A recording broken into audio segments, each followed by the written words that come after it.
누가 전기선을 훔쳐갔어요. 김효성 기자님. 네. 요즘 전기선 인기죠. 예.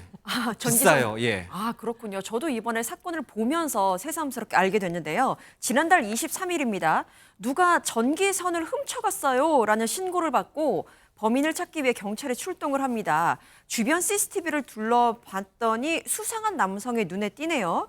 근데 왜 이런 얘기 있잖아요. 얼마 전에 유행을 했었는데 요랬는데 요래됐습니다 라는 말처럼 예. 분명히 들어갈 땐 없었는데 나올 때는 있게 된 상황이 영상에 딱 포착이 됐습니다. 함께 확인해 보시죠. 자전거를 탄 한 남성이 어디론가 이동을 합니다. 집에 가는 걸까요? 빌라 쪽으로 방향을 이렇게 틀었다가 다시 빠져나오는데요. 예. 그런데 분명 들어갈 땐 아무것도 없었던 자전거 바구니에 흰색 자루가 이렇게 실려 있습니다. 예. 그렇게 남성은 흰색 자루를 싣고 유유히 사라집니다. 전혜선 평론가님, 저게 전기선이 들어있는 그런 주머니였나요? 그렇습니다. 저 분이 너무 태연하고 이래서 예. 설마 도둑인가 싶은데 도둑 맞습니다. 그리고 저 자전거 보시면 예전에 예쁜 여배우가 저거 타고 샤랄랄라 하던 거죠. 그게 아니라 저 도둑으로 훔친 물건을 나르는 도구였던 거죠. 잘 보시면 예. 바구니 안에 자루가 있는데요. 바구니 옆에. 그 자루 안에 전기선이 들어가 있었습니다. 저기는 원래 그 빵과 샌드위치, 뭐 와인 꽃, 뭐 이런 꽃 것들이 이런 게 들어가 꽃이요? 있죠. 그런데 피크닉 갈 때. 이게 이제 정식으로 신고가 접수된 사고인데요. 예.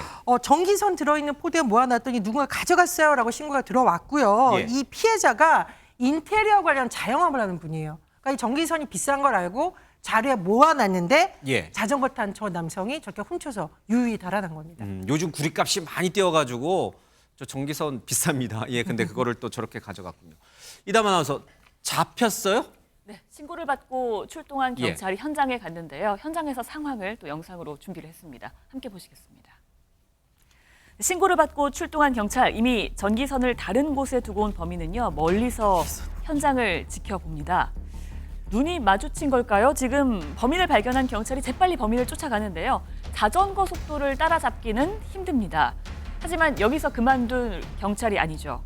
경찰은요, 교묘히 숨어버린 범인을 검거하기 위해서 늦은 시간까지 수색을 했고요. 밤샘 수색 끝에 범인의 자전거를 찾을 수 있었습니다. 참 황당한 얘기네요. 이 사람이 근데 경찰을 마주치니까 걸음아 나 살려라 하고 냅다 이제 도망을 갔다고 합니다. 그 영상도 잠깐 좀 우리가 봤지만 그 경찰 잡았던 경찰관의 얘기를 좀 들어보도록 하겠습니다. 집수리 일을 전문적으로 하시는 자영업자신데 그 일을 하시는 동안 모아둔 구리전기선 도포되었습니다. 최근에 구리 가격 폭등으로 인한 절도범죄가 많이 발생하는 것으로 알고 있습니다. 주변 차량 블랙박스에 녹화된 피혐의자 인상착의와 범행 장면을 확인하던 중에 먼 거리에서 출동 경찰관을 지켜보는 수상한 사람이 있었습니다. 범인을 알아차리고 제가 순간적으로 그쪽으로 몸을 돌리자 즉시 자전거를 타고 도주하였습니다. 골목 사이로 막 빠르게 달려가는 자전거를 잡을 수가 없었습니다. 사건 발생 다음 날이 저희 야간 근무이거든요. 밤새도록 그 주택가를 수색한 끝에 모 건물 자전거 거치대에서 CCTV상에 찍힌 범인의 자전거를 발견할 수 있었고 그것을 토대로 범인을 검거할 수 있었습니다. 지금 이제 전 세계적으로 특히 이제 미국이나 유럽을 중심으로 이 송배전 설비, 전기선 교체 시기가 다가왔어요. 그래서 그쪽 관련된 주가도 기업들의 주가도 많이 오르고 있고 국제 구리 가격이 엄청 오르락거든요. 그렇더니 이제 이런 사람도 좀 생긴 것 같긴 합니다. 박소연 선생님. 근데 어쨌든 저 범인을 잡은 경찰도 참 똑똑한 것 같아요. 그렇죠? 한동훈 뭐 인요한 그분만큼이나 예. 예. 현장에서의 감은 그분들보다 더 뛰어나겠죠. 예. 경찰이 현장에 도착했을 때 피의자는 이미 전기선을 팔고 온 뒤였는데 피의자는 반드시 사건 현장에 다시 나타난다는 속설이 딱 들어맞게 이 사건 피의자도 전기선을 판 후에 현장에 다시 나타났고 예. 경찰의 그 모습이 포착됐습니다. 이 파출소 경찰관들이 끝까지 추적을 이어나갔는데 어느 정도 검거에 확신이 있었던 것 같습니다.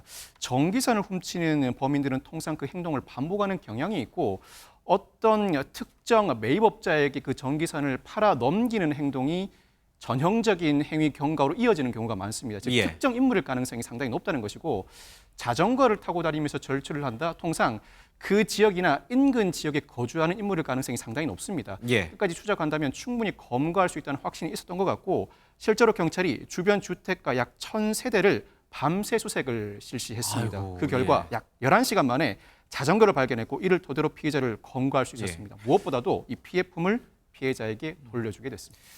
뭐 전기선이 비싸긴 하지만 그거 하나 찾겠다고 경찰이 그 뭐 11시간 동안 주변 주택가를 그렇게 샅샅이 뒤지게끔 그런 경찰 행정력 낭비를 일으킨 이분은 좀 크게 한번 혼을 좀 내야 될 것 같습니다.